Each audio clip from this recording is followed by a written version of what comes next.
Antoine Semenyo of Bournemouth has a release clause, according to David Ornstein, totaling £65 million for the January transfer window. But the report also states that the potential price of Semenyo would be cheaper if teams were to wait for the summer.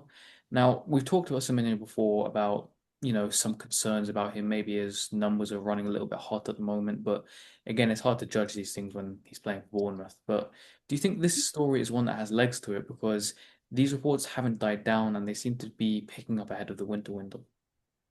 Yeah, I think what's kind of hard to get a kind of hold on really here in this story is that Liverpool definitely keeping an eye on him. I mean, he just ticks way too many boxes for them not to really. I mean, he's 25 years old, so he's in that kind of age bracket that they absolutely love. Two-footed, brilliant physically. He's got experience in the Premier League. He scores goals. He can play off either side. So, just so much to like about him as a player. And I think with this January opportunity, you might look at the squad and think, well, it's probably the last thing that Liverpool need really is kind of a forward who, to add to the goal scoring threat or anything like that. Um, they obviously need probably, maybe changes in midfield at some point. Centre half is obviously a massive need, I think, going forward and progression in the back line. These feel like bigger priorities for Liverpool. But I always look back to the Gakpo signing, and I just see a lot of similarities here. Gakpo wasn't what Liverpool needed at that time in the middle of that season. They needed to do something to sort the midfield out, didn't they, so badly? Um, but it was the deal that they ended up doing because he was available for a cut price. They knew there was competition there. They knew they didn't want to wait till the summer where other clubs could pitch to him. So they got in there and got it done. And so if they see Semenyo in that way, then you can easily see them going getting it in January because if you wait till the summer, it might be a little cheaper, but maybe Arsenal will jump in, maybe Manchester United will be there. There's all these hosts of clubs really who are massively interested in him. So that's why you could see Liverpool doing it.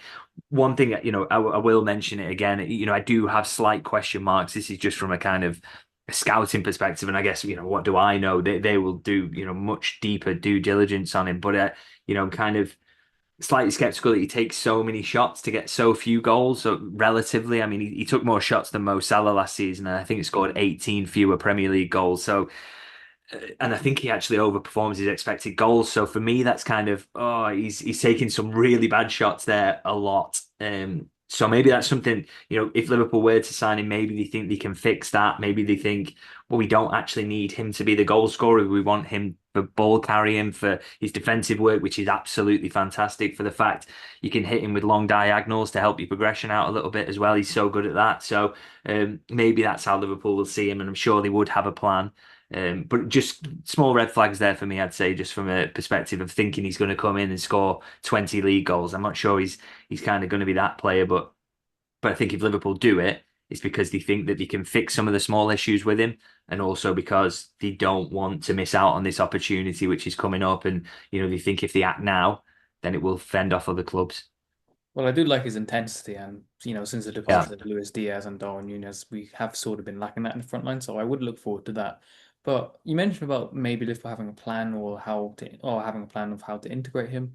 How do you see Semenyo potentially fitting into the Liverpool team? Because if you look at the forward options that Liverpool have, they have Ekitike and Isak, who you'd imagine at some point will want to play together, will want to start in the first team. Mohamed Salah has to be in because he's Mohamed Salah.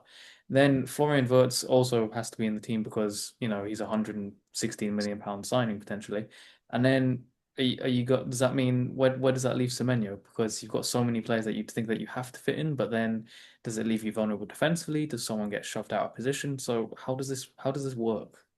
Yeah, I totally agree. And again, it's another one where I would have a kind of question mark over it in terms of, not just the kind of shooting and how that would translate to Liverpool, but this, yeah, where does he fit in? Because it seems that in the short term, at least, the only sensible place to put Florian Wirtz is on the left hand side at the moment.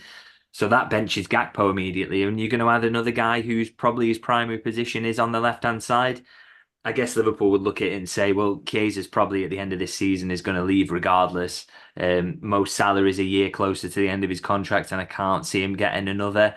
And Semenyo is capable of playing on the right hand side, and so to have another versatile forward who can score goals, who can do all the defensive work, is has got all the qualities that Semenyo does, is not a bad thing. But I would like to see from Liverpool kind of a little bit of a shift in the coming windows to just add in final pieces that you think will actually enhance the team rather than it did feel a little bit like the last window was, excuse me, was a little bit like let's just add good players and players that we know have got quality, and then it'll kind of work itself out. Whereas I think when they built the first great team under Jurgen Klopp, it was kind of like everyone who was coming in had a really nailed on position that you could see where they were going to end up. I mean, Klopp got creative in putting Firmino where he did, but then the two windows after you see Salah added on the right hand side, you see Sadio Mane first, sorry, on the left hand side, then Salah to kind of complete the attack, and then complementary midfield profiles put together, and it was just slowly built up, wasn't it? And you know,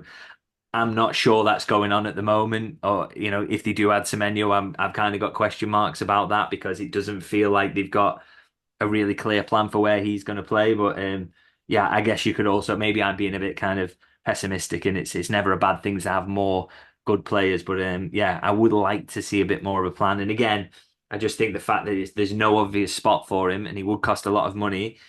Just another kind of tick in the box of making you feel a bit skeptical about whether Liverpool will kind of pull the trigger in January.